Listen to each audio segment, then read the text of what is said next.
Honey, Hmm. mag-coffee muna tayo bago tayo alis. Itong coffee mo. Oo ba? Bait talaga na asawa ko.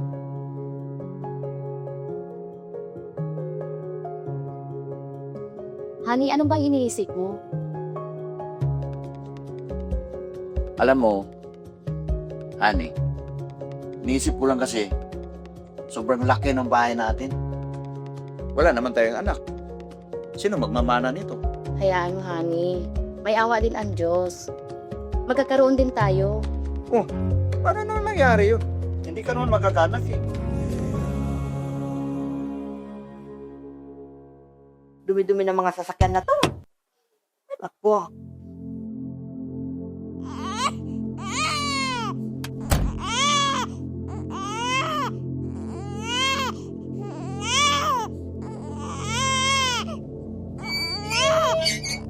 Bata nga! Madam! May bata, madam! Honey, Bata! ito. Bakit Bata, bata? sa labas ng gate natin. Bata! Ayun o! Honey, Ay, naku, ang pugi! Kunin mo, madam! Kunin mo! Ani, kunin mo! Pugi! Madam! Dali, madam! Ay! pugi ka ha? Ano ba ito, honey? Si madam! Ito si Richard, anak ng pinakamayamang tao sa Pilipinas. Habang lumalaki siya, hindi lang siya napapalibutan ng material na yaman, kundi ng pagmamahal ng kanyang pamilya. Sa bawat araw, natutunan niyang ang tunay na kayamanan ay hindi nasusukat sa pera, kundi sa mga taong laging nariyan para sa kanya. Akin na yan, bossing! Ano ba yan? Ang tagal-tagal mo, bossing! Kanina pa tayo naantay ng ka-meeting natin. Halika na! Ibigay niyo sa akin mamayanin yung cellphone number para ipapadala ko yung tulong ko sa e-wallet. Maraming salamat po. Kawaan po kayo ng pariyo. Wala naman. Okay. Sob na. Anak, gayahin mo kami ng mama mo. Tumutulong kami sa mga mahihirap.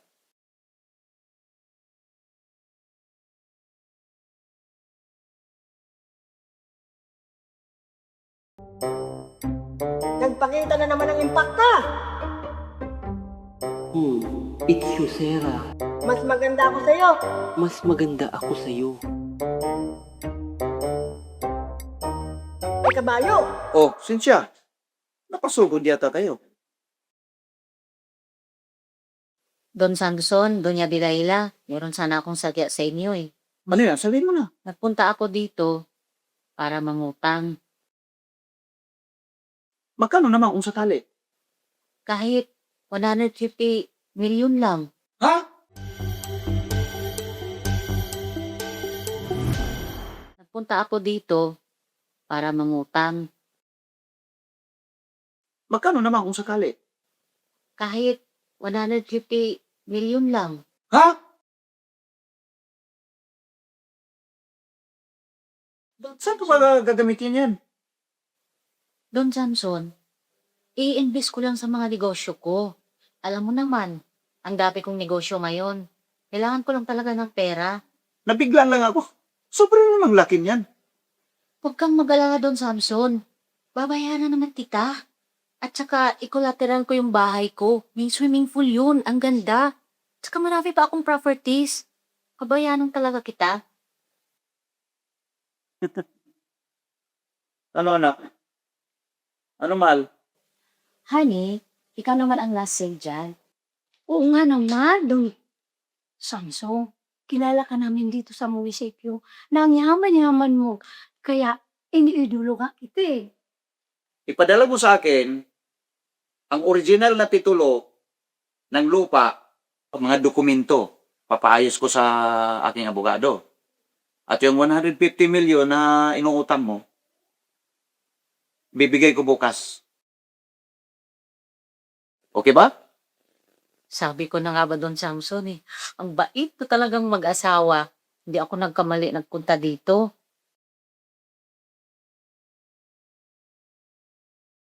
Ano? Ang tagal na kita sinisingil hanggang ngayon wala pa.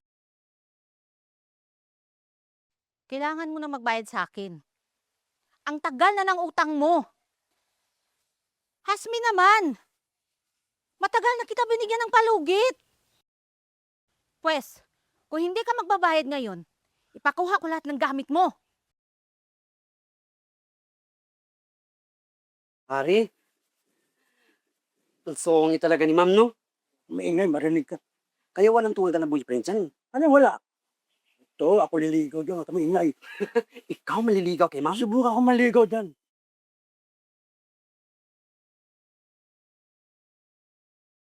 Magandang umaga, Cynthia. Ay, ko. Cynthia, ano ba talaga ang plano mo? Marami na kaming palugit na binigay sa'yo. Di ka pa rin nagbabayad. Don Samson, magbabayad naman ako. Huwag naman kayo magmadali. Paulit-ulit ka ng sinulatan ng abogado ko. Wala ka pa rin action para magbayad. Wala akong pakialam sa abogado mo. Magbayad ako. Magantay ka lang. Cynthia, binigyan na namin kayo palugit 1 taon. Wala pa rin nangyayari. Ngayon, kung hindi ka magbabayad, itong lahat ng ari-arian mo, pati itong bahay mo, kukunin namin yan.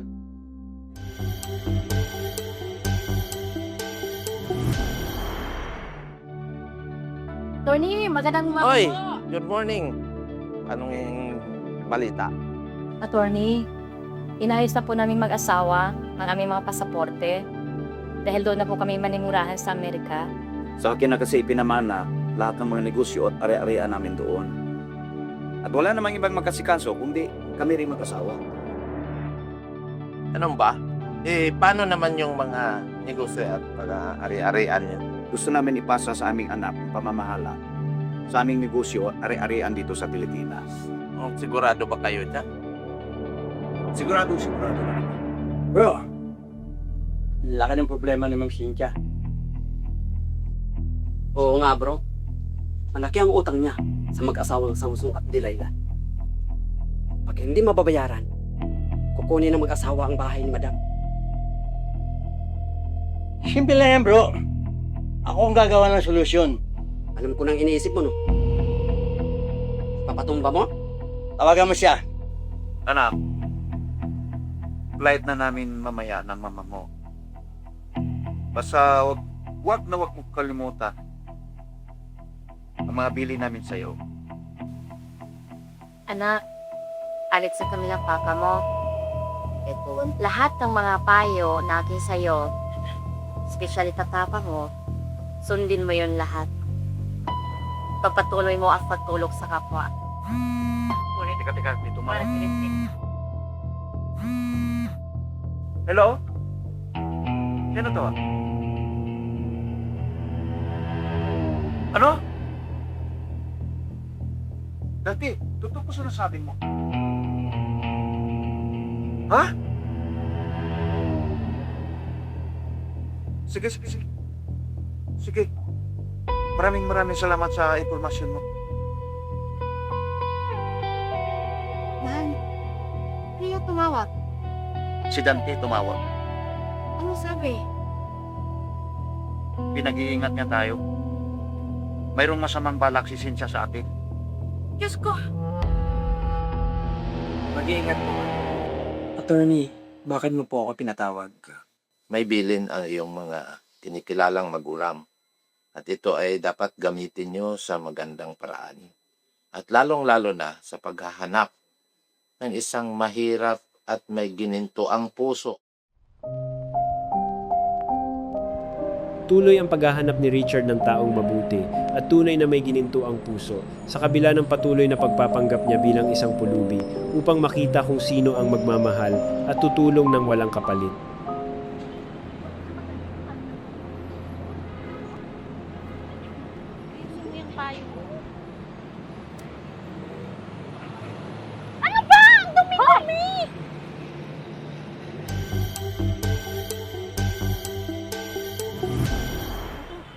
Maganda yung ano natin.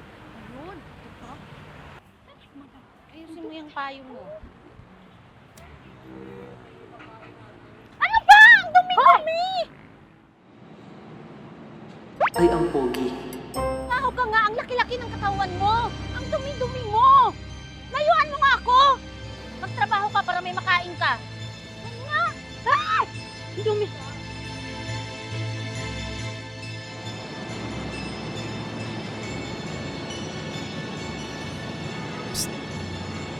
Nakita mo yun? Itripan natin.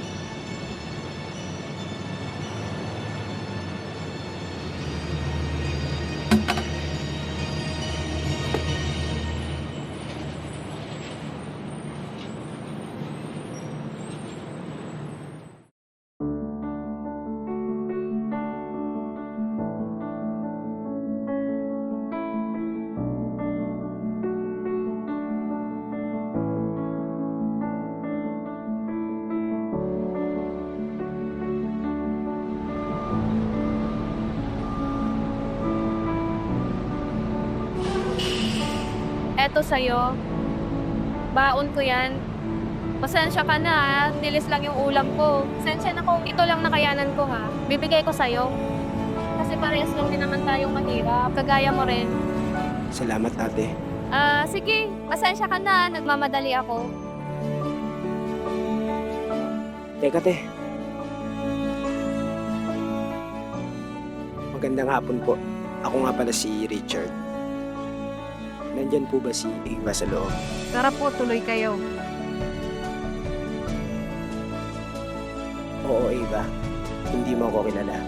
Pero kilala kita. Ako? Kilala? Hindi mo ba ako naaalala, Eva? Ako yung pulubing binigyan mo ng pagkain kaninang umaga. Ikaw po yun? So, paano po nangyari? Pagdating ng panahon, nalalaman mo din. Ito pong papel na hawak ko ay pipirmahan ko ngayon bilang patunay na bibigyan ko kayo ng sariling lupa at bahay. Talaga po? Malaking tulong po to sa amin. Maraming salamat, Sir Richard.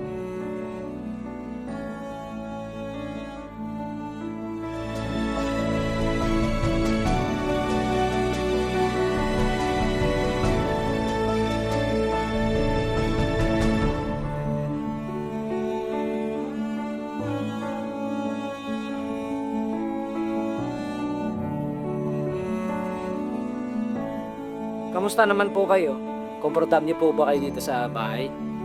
Komportable at mabuti naman kami rito. Salamat, Sir Richard. Mabuti naman po kung ganun. Masaya po ako na marinig yun.